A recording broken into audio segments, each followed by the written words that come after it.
Good evening and welcome to 6 News. I'm Stephanie Bryant. USD 497 Superintendent Kyle Hayden's position transfer to Chief Operations Officer was approved at last night's board meeting. But as 6 News' Rose Claire reports, it's not without concern from the community. And she joins us live in the studio to tell us all about it. Rose.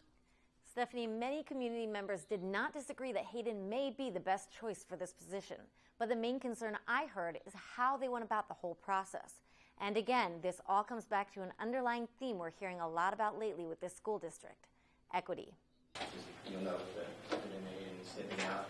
School Superintendent Kyle Hayden stepped out of Monday night's regular Lawrence School Board meeting as the vote to decide whether he'll step out of his role as superintendent and into a new role would pass. Yes. Sandlin? Yes. Insure? Yes. Harmon? Yes. Ingram? Yes. And it did. Come July 1st, Hayden will become the district's Chief Operations Officer, overseeing the recently passed school improvements bond. It's a real advantage to us that we're able to do that without an add to our administrative budget. Because honestly, if it was an add to our administrative level budget, we probably wouldn't be able to do it. But it wasn't without concerns from the community. They didn't want to do either a local or national search. Rather just choose from the inside. I thought was not fair. This process of declaring someone to be best qualified in the absence of a search goes contrary to the principles of diversity, equity, and inclusion. He may be the best qualified person, but we don't know because there's not any kind of a process that would allow a public airing or interview or vetting.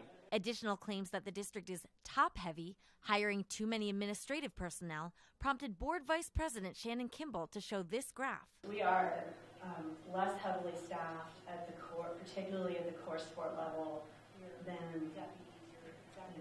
a wide variety of districts. Hayden's actually taking a pay cut for this role, but Leonard Ortiz and others still say the proposed salary of $150,000 is too much for the job he's taking on. That's a job suited for a project manager. It probably would cost half as much. That maybe we could hire teachers with some of the money saved. Meanwhile, there was one board member who abstained from voting, the newest member, Melissa Johnson, which parent Clarence Lang says speaks volumes about the culture of the board, as Johnson recently joined the board on the heels of public and community protests.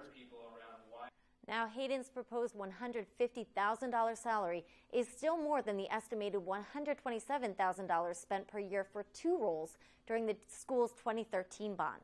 But the school tells me this is not an apples-to-apples comparison, considering Hayden's experience and fuller schedule and responsibilities. For 6 News, I'm Rose Claire. Back to you, Stephanie. All right, thank you, Rose. And now that Kyle Hayden's role transfer has been approved, the school will begin search for an interim superintendent. It hopes to meet sometime after Memorial Day and have someone in place by July 1st.